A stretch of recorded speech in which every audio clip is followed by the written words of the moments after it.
ত্রয়োদশ জাতীয় সংসদের স্পিকার ভোলার সংসদ সদস্য অবসরপ্রাপ্ত মেজর হাফিজউদ্দিন আহমদ আর ডেপুটি স্পিকার নেত্রকোনা সংসদ সদস্য সুপ্রিম কোর্টের আইনজীবী কায়সার কামাল দুপুরে একক প্রার্থী হিসেবে কণ্ঠভোটে নির্বাচিত হন তারা। এর আগে সূচনা বক্তব্যে সংসদ নেতা প্রধানমন্ত্রী তারেক রহমান বললেন, জনগণের শাসন ফিরিয়ে আনাই এই সংসদের প্রধান লক্ষ্য।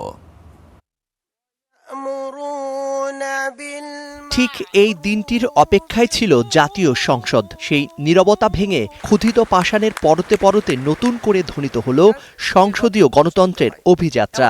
ত্রয়োদশ জাতীয় সংসদের প্রথম বৈঠকে দীর্ঘ ১.৫ দশক পর সরকারি ও বিরোধী দলের উপস্থিতিতে প্রাণবন্ত এক সংসদ দেখল জাতি।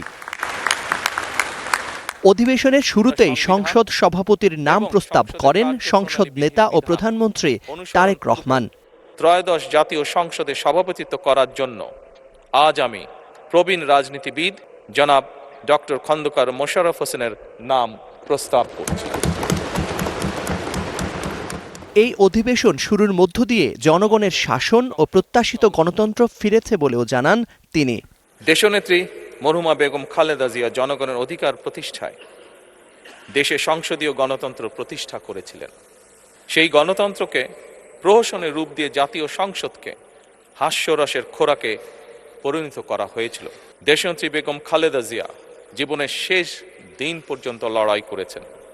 জীবনে কখনোই স্বৈরাচার কিংবা ফ্যাসিবাদের সঙ্গে আপোষ করেননি।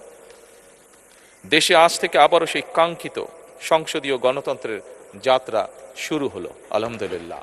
সূচনা বক্তব্যে গণতন্ত্র ফিরিয়ে আনার দীর্ঘ লড়াইয়ে আত্মদানকারীদের শ্রদ্ধা ভরে স্মরণ করেন সংসদ নেতা। এই পর্যন্ত দেশে গণতন্ত্র এবং মানুষের অধিকার প্রতিষ্ঠার সংগ্রামে যারা শহীদ হয়েছেন, যাদের সাহসী ভূমিকায় দেশে পুনরায় গণতন্ত্র ফিরে এসেছে, আমি ত্রয়োদশ জাতীয় সংসদের এই যাত্রা লগ্নে দেশের স্বাধীনতা প্রিয় গণতান্ত্রিকামী বীর ছাত্র জনতাকে জানাই অভিনন্দন।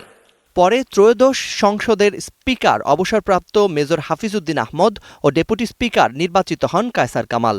সংসদ সদস্য জনাব হাফিজউদ্দিন আহমদ বীর বিক্রম সর্বসম্মতিক্রমে ও বিনা প্রতিদ্বন্দ্বিতায় বাংলাদেশ জাতীয় সংসদের স্পিকার নির্বাচিত হলেন। এরপরে তাদের শপথ পড়ান রাষ্ট্রপতি মোহাম্মদ শাহাবুদ্দিন। ভীতি বা অনুগ্রহ, অনুরাগ বা বিরাগের বশবর্তী না হইয়া আইন অনুযায়ী যথাবিহিত আচরণ করিব। দীর্ঘ রাজনৈতিক টানাপোড়েনের পর এবারের সংসদ ঘিরে রাজনীতিতেও তৈরি হয়েছে নতুন প্রত্যাশা। গণতন্ত্রের পথে এই অভিযাত্রায় সরকারি ও বিরোধী দল কাঁধে কাঁধ মিলিয়ে চলবে বলেও প্রত্যাশা। সব মিলিয়ে অত্যন্ত আনন্দ চিত্তে সমর্থন পুনঃব্যক্ত করে ধন্যবাদ জানিয়ে শেষ করছি। Zakaria Ahmed, star news, Dhaka.